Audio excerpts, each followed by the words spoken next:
읽겠습니다. 사도행전 8장 26절부터 40절입니다. 좀 본문이 길기 때문에 전부 다 읽지 않고 34절부터 마지막 절까지 읽도록 하겠습니다. 34절부터 마지막 절까지 우리 같이 함께 읽겠습니다. 그 내시가 빌립에게 말하되 청컨대 내가 묻노니 이 선지자가 이 말한 것이 누구를 가리킴이냐 자기를 가리킴이냐 타인을 가리킴이냐. 빌립이 입을 열어 이 글에서 시작하여 예수를 가르쳐 복음을 전하니 길 가다가 물 있는 곳에 이르러 그 내시가 말하되 보라 물이 있으니 내가 세례를 받음에 무슨 꺼리낌이 있느냐. 이에 명하여 수레를 멈추고 빌립과 내시가 둘 다 물에 내려가 빌립이 세례를 베풀고 둘이 물에서 올라올새 주의 영이 빌립을 이끌어 간지라. 내시는 기쁘게 길을 가므로 그를 다시 보지 못하니라. 빌립은 아소도에 나타나 여러 성을 지나다니며 복음을 전하고 가이사랴에 이르니라. 아멘. 예수님께서 승천하시기 전에 승천하시면서 제자들에게 너희들은 내 증인이 되리라 라고 말씀하신 내용이 그 약속이 그 일들이 사도행전을 통해서 하나하나 지금 이루어지는 모습이 보이는 겁니다. 그러니까 제자들과 사도들이 나는 주님의 증인이 되어야지 뭐 결심을 하고 그들이 한 것이 아니라 하나님께서 주님께서 약속을 하시고 그 약속대로 또 어떤 면에서는 사도들도 제자들도 자기들이 그렇게 되겠다고 뭐 결심하고 다짐한 것이 아니라 하나님께서 어떻게든 그들을 인도해 가시는 그런 모습들이 사도행전에서 하나하나 보이는 겁니다. 그러한 가운데 어디까지 왔냐면은 사마리아와 오늘 8장에 보면은 오늘 함께 볼 이디오피아에 있는 한 내시를 복음을 전하고 그들이 복음을 받아들이는 장면까지 온 겁니다. 그러니까 이스라엘 백성들에게 있어서는 유대인들만이 하나님의 백성이고 하나님의 선민이기 때문에 그들에게만 복음이 전해지고 그들에게만 은혜가 있는 줄 알았는데 지금 누구에게도 갔죠? 사마리아에게도 주의 복음이 증거되고 같은 성령이 그들에게 임함을 확인해 봤습니다. 근데 여기서 끝났으면 괜찮은데 오늘 8장 후반부에는 누가 또 등장하죠? 이디오피아의 내시가 등장을 하는 겁니다. 참 특이하죠.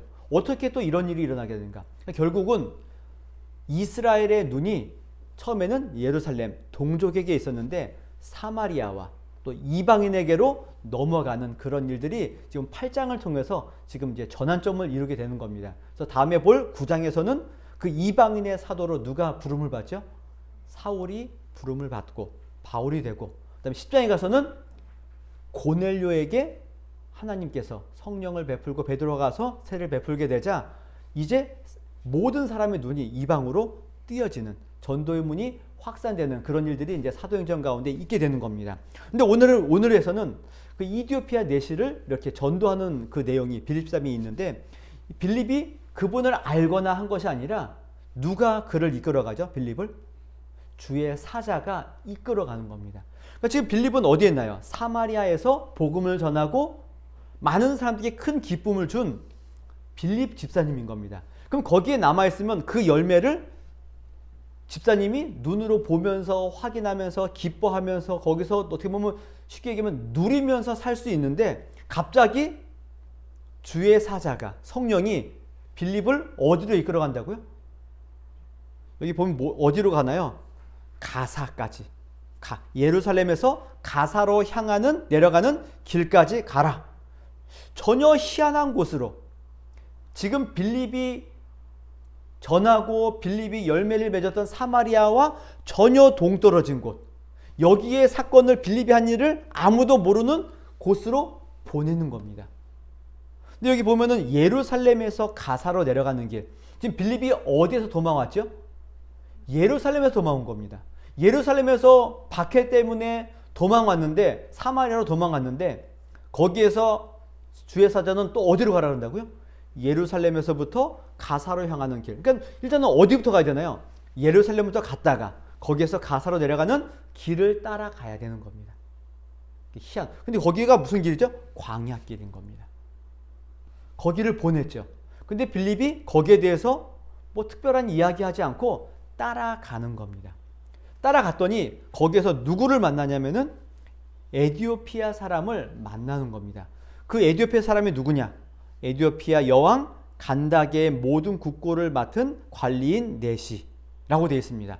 뭐 이런 건 중요하지 않고 어쨌든 굉장히 큰 지위를 가지고 있는 사람을 만난 겁니다. 봤는데 그 사람이 뭐 하고 있냐면은 그 수레에서 뭘 하고 있냐면 이사야 성경을 읽고 있는 겁니다. 그 읽는 모습을 누가 들은 거죠? 빌립이 보고 들은 겁니다. 그러자 빌립의 마음에 뭐가 생겼을까요?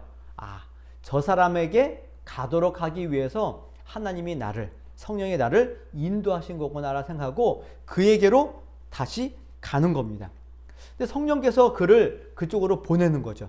그러니까 빌립이 그분을 알고 그에게 복음을 전하기 위해서 온 것이 아니라 주의 사자가 가라고 했고 성령이 그 마차를 가라고 말씀하고 있는 겁니다. 거기에 빌립은 그저 순종하면서 따라갔던 겁니다. 그런데 우리 한 가지 의문은 이런 거죠.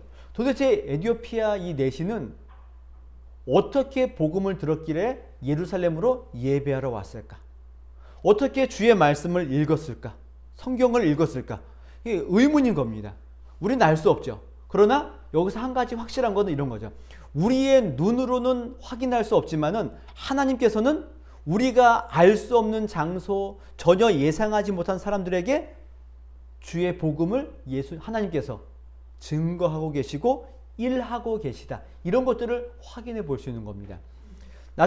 구약 성경에도 보면은 엘리야가 뭐 갈멜산에서 하나님의 그 놀라운 기적을 일으킨 다음에 어떻게 되나요? 이제 끝났구나. 이제 하나님의 영광이 나타났구나 했는데 그 다음에 어떻게 되나요? 이세벨이 자기를 죽이겠다고 막 눈을 부르키고 쫓아오게 되자 여기에 낙심하고 엘리야가 어떻게 되나요? 거의 낙심하고 있죠. 그때 하나님이 뭐라고 말씀하시나요? 바알에게 무릎 꿇지 않는 7,000명이 있다는 겁니다. 그러니까 엘리야는 이제 나 혼자인 줄 알았던 거죠. 그런데 하나님께서는 너와 같은 자들이 몇 명이나 있다고요? 7,000명이나 있다는 겁니다. 이디오피아 내시가 어떻게 하나님을 알았는지, 복음을 어떻게 느꼈는지, 예배하러 왔는지, 성경을 어떻게 구했는지 우리는 알 길이 없습니다. 그러나 한 가지 확실한 것, 하나님께서 그의 백성들을, 그의 자녀들을 하나님께서 책임지고 계시다. 지금도 부르고 계시다. 이 사실을 알면 되는 겁니다. 우리도 이런 거죠. 한국 교회를 보게 되면 어떻습니까? 참 소망 없는 것처럼 보이고 뭐 교회가 점점 뭐 문을 닫을 것처럼 보이고 야 이제 끝났구나라고 생각처럼 보이지만은 그래도 우리가 눈으로 보이는 것들은 이런 거지만 보이지 않는 곳에서 여전히 주의 백성들이 하나하나 주님께로 돌아온 일들이 있는 것이고요. 또 우리가 알지 못하는 곳에서 주의 복음이 확산되는 일들이 있다는 것들을 기억하시라는 겁니다. 이게 오늘 이 본문에 나와 있는 또 포인트 중에 하나일 수 있는 겁니다. 어찌됐건 빌립은 성령, 주의 사자의 이끌림을 받아 가사 지역으로 가고 거기에서 내시를 만나고 그에게 복음을 증거하는 일들이 있게 되는 겁니다. 그런데 여기서 어떤 복음을 증거했는가라고 했죠. 여기 성경 구절이 나오죠. 뭐 그가 도살자에게로 가는 양과 같이 끌려갔고 털 깎는 자 앞에 있는 어린 양이 조용함 같이 그의 입을 열지 아니하였도다. 그가 굴욕을 당했을 때 공정한 재판도 받지 못하였으니 누가 그의 세대를 말하리요. 그의 생명이 땅에서 빼앗김이로다. 이게 성경이 어디에 나와 있는 내용인가요? 이게 이사야 53장 이야기인 겁니다. 그러니까 이 이디오피아 내시는 이사야 53장을 읽고 있는 겁니다. 읽고 있는데 지금 이 53장은 뭐에 대한 이야기죠? 고난받는 종에 대한 이야기인 겁니다. 근데 이 이사야 내시가 읽으면서 들은 의문이 이런 거죠. 도대체 선지자가 뭔가 말을 하고 있는데 자기를 이야기하는 건지 다른 누군가를 이야기하는 건지 의문이 있었던 겁니다. 그런데 가르쳐주는 사람이 없으니 그냥 읽고 지나가는 겁니다. 저희도 마찬가지예요. 성경을 읽는데 모를 때가 있잖아요. 이게 뭔 내용인지 못 알을 때가 있잖아요. 누가 가르쳐주지 않으면 모를 때가 있는 거죠. 지금 내시가 이런 겁니다. 그때 빌립이 그에게 찾아가서 하나하나 다 설명해 주는 겁니다. 여기 보면 이렇게 표현됐습니다. 35절에 빌립이 입을 열어 이 글에서 시작하여 예수를 가르쳐 복음을 전하니. 이 글에서 시작하여. 이 글이 무슨 글이죠? 이사야죠. 이사야 53장을 시작으로 뒤에 나와 있는 예수 그리스도에 대한 모든 내용들을 누구에게 가르쳐 준다고요? 내시에게 가르쳐 준 겁니다. 그러니까 다른 복음의 내용이 아니라 이사야 성경을 가지고 그리스도를 가르치고 있는 빌립의 모습인 겁니다. 그래서 실제로 53장의 내용은 고난받는 종 예수 그리스도, 그의 고난으로 말미암아 우리에게 큰 기쁨과 구원의 기쁨이 오는 그리스도를 가르쳐 줬고요. 54장에서는 온 세상을 위한 축복의 약속, 그 약속이 누구를 통해서 오는가? 예수 그리스도다. 55장에서는 새 언약에 대한 이야기를 또 증거하고 있는 겁니다. 또 56장에서는 이방인들에게도 이 동일한 은혜와 동일한 복이 너희들에게 임할 것이다. 누굴 통해서? 예수 그리스도를 통해서. 여기에 이 내시가 그 얘기를 듣고 그리스도를 통하여서 이방인인 나도 구원과 하나님의 놀라운 축복 가운데 들어갈 수 있구나라는 것들을 깨닫게 되었던 겁니다. 그러니까 이전에는 그저 하나님을 예배하고 하나님은 정말 위대하신 분, 하나님은 정말 대단하신 분, 이런 방식으로 예배를 드렸는데 이제는 그리스도가 누구이신지 깨닫고 그리스도가 하나님의 계획 가운데 있고 우리에게도 그런 은혜와 축복이 내리고 있음을 확인하게 되자 이 내시가 너무나 기뻐서 뭐라고 얘기했다고요? 나도 세례를 받겠습니다. 세례를 받지 않을 이유가 하나도 없습니다. 이렇게 이야기를 한 겁니다. 여기 38절에 37절에 보면은 뭐라고 됐나요? 없음이라고 되어 있죠. 성경책에 보면 없음이라고 됐습니다. 근데 옆에 4번 이렇게 돼가지고 밑에 보면은 설명이 나옵니다. 어떤 성경이 이렇게 되어 있습니다. 빌립이 이르되 내가 마음을 온전히 하여 믿으면 가하니라. 대답하여 이르되 내가 예수 그리스도께서 하나님의 아들인 줄 믿노라.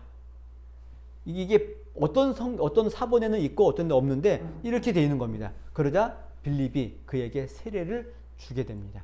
그 세례를 주고 갑자기 세례를 준 다음에 어떻게 되어 있나요? 그 다음 성경이 또 성령이 빌립을 이끌어가서 내시와 어떻게 되나요? 서로 헤어지게 하죠. 그리고는 아소도라는 곳으로 보내고 다시 가이사랴로 보내는 내용이 오늘 본문의 내용인 겁니다. 여기에 큰 주제 중에 하나는 이런 겁니다. 하나님께서 유대인들에게 너희들만이 아니라 이방인에게도 구원의 은혜가 있을 것이다. 사마리아만이 아니라 이방인에게도 있을 것이다 라는 것들을 빌립의 이런 이디오피아의 내시를 복음 증거함을 통하여서 보여주므로 우리의 눈과 이 모든 것들을 확장시키는 그런 모습으로의 사건이 하나가 있습니다. 그래서 오늘 제가 이야기하고 싶은 건 두 번째 이 부분인 겁니다. 여기에 빌립 집사님이 지금 여기저기 다니는데 뭐 가사로 내려왔다가 내시를 만났다가 아소도로 갔다가 가이사랴로 가는 겁니다. 이 모든 움직임의 중심에 누가 있나요? 성령이 있는 거예요. 성령이. 빌립이 무슨 내가 사마리아에서 사역이 성공했으니까 이제는 이디오피아의 내시를 만나서 그에게 증거해야지. 좀 더 지경을 넓혀야지. 내가 이 사람에게 복음을 증거하고 이 사람에게 내가 선한 열매를 맛봤으니 이제 내가 아소도로 가야지. 너 아니면 가이사랴로 가야지. 이렇게 다짐했나요? 없습니다. 누가 이렇게 하신 건가요? 성령께서 그의 길을 인도하신 것이고 빌립은 거기에 뭐 했던 겁니까? 그냥 순종했던 겁니다. 굉장히 많은 지역을 오고 가면서 빌립이 주의 말씀에 성령의 인도하심에 순종하는 모습이 있는 겁니다. 사실 이런 부분들은 모든 성도들의 어떻게 보면 소망이죠. 소망. 우리의 소원 아닙니까? 지난주에 불렀던 찬양에 보면은 그 소원이라는 CCM이 있는데 그 처음에 내용 가사가 뭐였나요? 삶의 작은 일에도 그 마음 알기 원하네. 그 길. 이게 우리의 소망 아닌가요? 작은 일에도 정말 주님이 얘기해 주시면 너무 좋을 것 같은 거예요. 어떤 갈림길이 있고 내가 선택해야 될 일이 있을 때 하나님께서 이게 맞아. 얘기해 주면 너무 좋겠어요. 그렇죠? 제가 예전에 그 선교여행 갔을 때 같이 갔던 어떤 한 친구가 있는데 그 친구 교회에 어떤 권사님이 계시는데 그분은 새벽 예배 때 기도를 하시는데 너무 흔히 얘기하는 디테일하게 기도를 하신대요. 어떻게까지 기도하시면은 하나님 이번에 밭에 고추를 심을까요? 아니면은 뭐 콩을 깨를 심을까요? 이렇게까지 구체적으로 기도를 하시는데 그 친구 말로는 한 번도 하나님께서 뭐 고추를 심어라, 뭐 배추를 심어라 얘기하신 적은 없대요. 이런 거죠. 이런 데까지도 주님이 정말 말씀해 주시면 너무 좋을 것 같은 겁니다. 우리는 이런 걸 꿈꾸고 있다고요.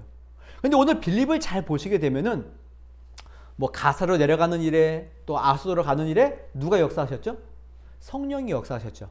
근데 잘 보시게 되면은 빌립이 예루살렘에서 사마리아로 갈 적에 성령이 가게 하신 건가요? 어떻게 한 건가요? 박해를 피해 도망간 겁니다. 사마리아에서 가사로 갈 적에는 누가 인도하셨죠? 주의 사자가 인도했죠. 또 여기 가사에서 아수도로 갈 적에는 누가 인도했나요? 성령이 인도했다고 돼 있는 겁니다. 그러면 예루살렘에서 사마리아 갈 적에는 빌립이 간 거고 사마리아에서 가사로 갈 적에는 성령이 인도하신 겁니까? 이런 건가요? 아니죠. 모든 게 다 누가 하신 겁니까? 성령께서 인도하셨다라는 겁니다. 우리는 이 부분에 대해서 오해하실 경우가 너무 많다는 겁니다. 우리는 하나님의 음성, 하나님의 인도하심 그러면은 항상 뭘 생각하나요? 주님께서 나에게 뭐 말씀해 주시고 이런 것만 생각한다고요. 그렇지 않을 수도 있다는 겁니다. 우리의 뜻과 관계없이 어떻게 보면 도망간 자리라 할지라도 그것이 성령께서 하나님께서 인도하신 자리일 수 있다는 겁니다. 우리가 잘 알다시피 바울도 보게 되면은 바울은 어디로 가고 싶었나요? 아시아로 가고 싶었는데 성령이 어디로 가라나요? 다른 데로 가라 그런다고요. 우리는 이런 식의 성령의 인도하심을 원하고 있다고요. 다윗도 어떻습니까? 하나님께 항상 기도하면서 내가 가야 됩니까? 말해야 됩니까? 항상 묻지요. 우리는 이런 방식을 생각한다고요. 근데 다윗도 물을 때도 있고 어떤 때는 어떻습니까? 묻지도 않고 도망갈 때가 있다고요. 왜 그랬을까요? 기도할 시간이 없는 겁니다. 그런 여유가 없어서 그냥 뭐 한다고요? 그냥 후딱 도망가는 그런 일들도 있다는 겁니다. 바울도 마찬가지죠. 항상 묻고 항상 성령의 인도하심 이것이 나타난 것이 아니라 그냥 자기의 계획대로 움직였는데 그 계획이 다 누구의 길인 거죠? 하나님께서 인도하신 길이다라는 겁니다. 이 부분들을 저와 여러분들이 오해하시면 안 됩니다. 하나님이 꼭 말씀하셔야지만 성령의 인도하심 이게 없으면은 내가 간 길 이것이 아니라는 겁니다. 제가 이걸 준비하면서 무슨 생각이 났냐면은 제가 전도사가 된 이후에 그러니까 신학교를 간 이후에 제가 갔던 교회들을 한번 쭉 살펴봤어요. 제가 한 20년 동안 한 5교회를 이렇게 섬겼는데 간 교회들을 하나하나 살펴보니까 제가 이 교회 가서 뭐 이런 걸 해야지 저런 걸 해야지 뭐 이렇게 한 것이 아니라 저의 의사는 1도 반영이 되어 있지 않더라고요. 제가 옮겨간 교회들에 제가 가고 싶어서 간 교회들이 하나도 없는 겁니다.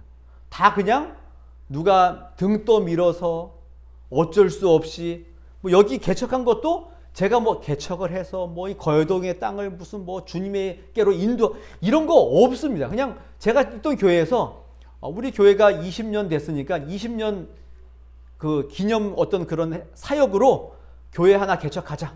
그래서 어떻게 보면 등 떠밀려서 나온 게 이 자리인 겁니다. 그러면은 이 모든 제가 갔던 모든 교회들은 성령의 인도하심은 하나도 없고 그냥 저의 의사도 없고 누가 너 거기 가. 너 거기 가. 이래서 그런 건가요? 아니라는 겁니다. 제가 등 떠밀려서 누군가의 어떤 그 소개로 갔다 할지라도 그 모든 일들 가운데 누가 계신다고요? 하나님이 계시다는 겁니다. 성령의 인도하심이었다는 겁니다. 이 부분에 대해서는 제가 1도 오해가 없습니다. 누가 가라 그래서 갔던 등 떠밀렸던 그 갔던 그 모든 곳에서 하나님이 나와 함께 하셨고 그분이 역사하셨고 그분이 인도하셨다라는 사실에는 제가 한치의 오해도 한치의 의심도 없습니다. 이게 성령의 인도하심이 바로 여기에 있는 겁니다. 그저 우리의 귀로 들리고 기도할 때 응답을 받고 이런 식이 아니어도 저와 여러분들이 가는 모든 길들은 다 뭐라고요? 하나님의 인도하심이다 라는 것들을 인식하시라는 겁니다.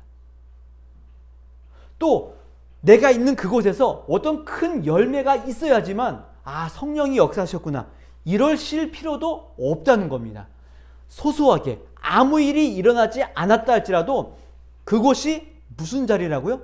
하나님께서 역사하시는 자리라는 사실들을 잊지 마시라는 겁니다.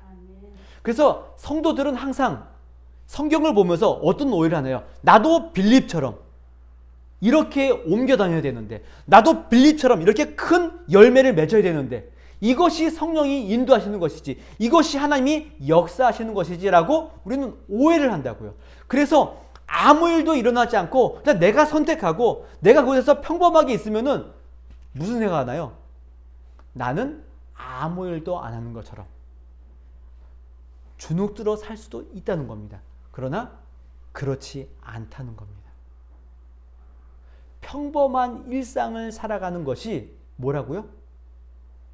그게 하나님의 은혜인 겁니다. 그게 성령의 인도하심을 따라 살아가는 저와 여러분의 방식인 겁니다. 제가 아는 그 선교사님이 계시는데, 사실 선교사라고 얘기하기도 참 애매하긴 하긴 하지만은 어쨌든 한인교회에 계시고 선교사로 이렇게 파송을 받았는데, 그분이 그곳에 가서 사실 이렇게 어떻게 보면 우리가 흔히 이야기하는 열매가 없는 겁니다. 열매가 없는 겁니다. 그 열매가 없으면은 뭐가 문제가 되나요? 파송한 교회와 성도들이 그분들을 보면서 무슨 생각을 할까요? 저분은 놀고 있나 보다. 역사가 없는 걸 보니 그냥 게으른가 보다. 이렇게 생각할 수 있다는 겁니다. 그때 제가 뭐라고 이렇게 위로를 드렸냐면은 괜찮다. 거기에 서서 예배하고 교회 세우고 사는 것 자체가 선교다. 걱정하지 마시고 거기에서 버티고 계시는 것이 선교이니까 그 일 잘하시면 된다고. 그리고 자녀들 잘 기르시라고. 선교사님에게는 아무런 열매가 없어도 자녀가 잘 크면은 그 자녀를 통하여서 열매가 맺힐 것이니 걱정하지 마시라고. 이런 생각들이 있으셔야 되는 겁니다. 우리 자꾸 눈에 보이는 어떤 놀라운 역사들, 눈에 보이는 어떤 내용들, 이런 것들을 우리는 자꾸 확인해 보려고 한다고요. 사도행전을 보면서 우리는 자꾸 이런 기적들에 눈이 간다고요. 그러지 마시라고요. 아무런 열매가 없는 것처럼 보이는 일이라 할지라도, 또 그것이 성령의 인도하심이 아닌 것처럼 보이는 그런 일상이라 할지라도 그곳에서 누가 역사하신다고요? 하나님이 역사하신다고요. 하나님의 인도하심이 있다는 겁니다. 빌립에게 그걸 보여주는 겁니다. 빌립이 처음에 어떻게 했다고요? 도망갔다고요. 그 다음에는 성령이 그냥 내모르셨다고요. 그러나 그 모든 일들이 하나님의 계획이었고 목적이었음을 잊지 아니하시고, 오늘 저와 여러분들도 성령의 인도하심이 그냥 어떤 큰 사역, 큰 역사, 결과, 열매가 아니라 그저 어떻게 보면 소소한 우리의 일상, 평범한 우리의 생활 가운데서도 하나님이 우리를 이끌어 가시고 역사하고 계시다.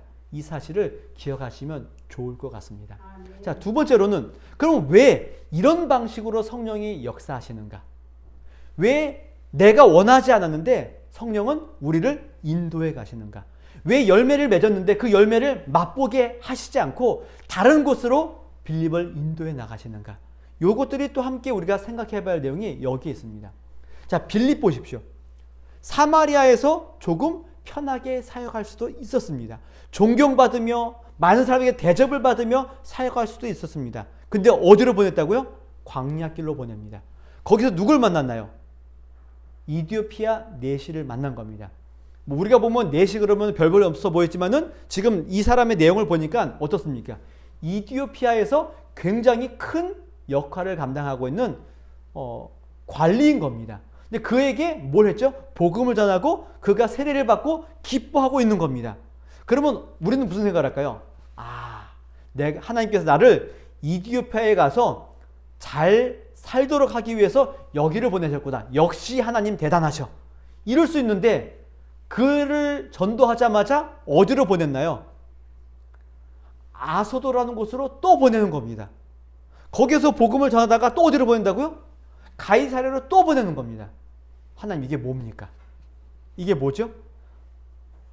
여기서 좀 이제 자리 잡고 여기에서 좀 뭐 할 만한데 어디로 보내신다고요? 또 이상한 낯선 곳으로 또 보내는 겁니다. 희한하죠. 여기에 하나님의 어떤 뜻이 있다는 겁니다. 히브리서 11장에 보면은 뭐가 많이 나오냐면 믿음으로가 많이 나오잖아요. 그 가운데 앞부분에 노아의 이야기가 나옵니다. 노아를 이렇게 표현합니다. 믿음으로 노아는 아직 보이지 않는 일에 경고하심을 받아 경외함으로 방주를 준비하여 그 집을 구원하였으니 이로 말미암아 세상을 정죄하고 믿음을 따르는 의의 상속자가 되었느니라. 노아가 뭘 했다고요? 방주를 지었습니다. 방주를 노아가 어디에서 지었나요? 성경이 잘 나오지 않지만 어디서 지었나요? 산에서 지었죠. 이게 말이 되나요? 말이 안 되는 거죠. 이걸 통해서 하나님은 뭘 보여주는 겁니까? 홍수의 심판을 메시지로 하고 있는 겁니다. 그런데 사람들이 그 노아의 행동을 보면서 그 메시지를 보고 있나요? 아니면 뭘 보는 건가요, 지금? 하나님의 심판과 하나님의 진노를 보나요? 아니면은 노아의 무모함을 보나요? 무모함을 보는 겁니다. 답답하죠. 근데 노아는 그것을 믿음으로 하고 있는 겁니다. 하나님의 뜻과 하나님의 계획을 보여주고 있는데 그들이 이해하지 못하고 노아를 도리어 손가락질하고 미친 사람 취급하고 욕하고 있는 겁니다. 이게 우리의 답답함이 여기에 있는 겁니다. 하나님, 여기에서 내가 좀 더 잘할 수 있는데, 여기서 내가 좀 더 열매를 더 맺을 수 있는데 왜 나를 옮기시는 겁니까? 이럴 수 있는 거죠. 그러나 거기에 뭐가 있다고요? 하나님의 뜻이 분명히 있다라는 겁니다. 거기에 하나님의 진리가 있고 거기에 하나님의 생명이 있는데 이것을 아무리 보여주려고 해도 못 알아들으니 우리는 뭐 한다고요? 답답한 겁니다. 그러나 그 답답한 가운데서도 그것들을 증거해야 되는 것이 우리의 뭐라고요? 사명인 겁니다. 지금 상황과 좀 이렇게 비춰봤을 때 이런 거죠. 세상은 교회가 예배 드리는 일들을 뭐 하고 있나요? 하지 말라고 이야기하죠. 그런데 그들은 우리가 예배를 드리려고 하는 그 모습에 왜 예배를 드린다고 생각하나요? 이 코로나 시대 가운데. 목사들이 헌금 받으려고, 헌금 거두려고 이렇게 이야기하는 겁니다. 근데 정말 그런가요? 헌금 때문에 예배 드리러 나오라고 하는 건가요? 아니라고요. 근데 그들은 이렇게 오해하고 있다고. 여기에 진리와 생명과 하나님의 은혜가 있기 때문에 어쨌건 간에 모이기 위해서 하고 있는데 못 알아듣는 겁니다. 답답하죠. 이게 우리의 모습인 겁니다. 답답함인 겁니다. 어떻게 표현할 길이 없는 겁니다. 그러나 하나님께서는 우리로 하여금 그 일을 하게 하시는 겁니다. 빌립이 얼마나 답답했을까요? 여기 왔는데 또 저기로 갔는데 또 계속 옮겨가게 하는 겁니다. 얼마나 답답했을까요? 그러나 거기에 하나님의 진리가 있고 생명이 있다라는 겁니다. 또 그 다음 11장 8절에 보면은 믿음으로 아브라함은 부르심을 받았을 때 순종하여 장래의 유업을 받을 땅에 나아갈새 갈 바를 알지 못하고 나아갔으며, 아브라함이 하나님께 뭘 받나요? 땅과 자녀의 그 약속을 받습니다. 그런데 아브라함에게 있어서는 땅이 있나요? 자기에게 땅이 있나요? 없나요? 없죠. 없어서 어떻게 하나요? 땅을 사죠. 땅을 샀는데 무슨 땅을 샀나요? 자기의 아내인 사라를 묻기 위해서 그 땅 요거 하나 산 겁니다. 아니, 하나님의 약속은 너의 자손이 하늘의 별과 같이 바다의 모래와 같이 내가 너에게 이 땅을 주겠다 약속하셨는데 땅은 뭐밖에 없다고요? 무덤 한 평. 자녀는 누가 있죠? 이삭 한 명. 어떤가요? 이게 정말 믿음으로 하나님의 약속을 받을 수 있을까요, 여러분들? 이럴 수 있을까요? 없는 겁니다. 근데 그 길을 아브라함은 가는 겁니다. 아브라함에게 항상 믿음이 항상 충만했을까요? 안 그럴 때가 더 많은 겁니다. 그럼에도 불구하고 하나님은 그를 하나하나 인도해 가면서 하나님의 뜻을 보여주는 겁니다. 결국은 그렇게 눈에 보이는 약속, 눈에 보이는 증거가 없음에도 노아가 그 일을 방주를 만들고 아브라함이 그 땅에서 버티고 사는 이유는 무엇 때문인 겁니까? 하나님의 인도하심이라고. 사람들이 보는 거죠. 아니 증거도 없고 약속도 없고 아무것도 없는데 왜 하나님 믿냐고. 하나님이 여러분들을 도와주시지도 않는 것처럼 보이고 자녀에게 복을 안 주는 것처럼 보이고 나의 사업에 나의 건강에 아무것도 은혜가 없는 것처럼 보임에도 불구하고 주님을 여전히 믿고 있는 이유가 뭐냐는 거죠. 사람들은 이야기하죠. 그럴 바에는 차라리 종교를 옮겨라. 교회를 옮겨라. 이야기할 수 있는 거죠. 그래도 우리가 열심히 주님을 믿고 있는 이유는 뭐라는 겁니다. 뭐냐는 겁니다. 이유는 한 가지라고요. 하나님께서 우리를 통하여서 보여주고 싶은 이야기는 예수 믿으면 돈 많이 번다.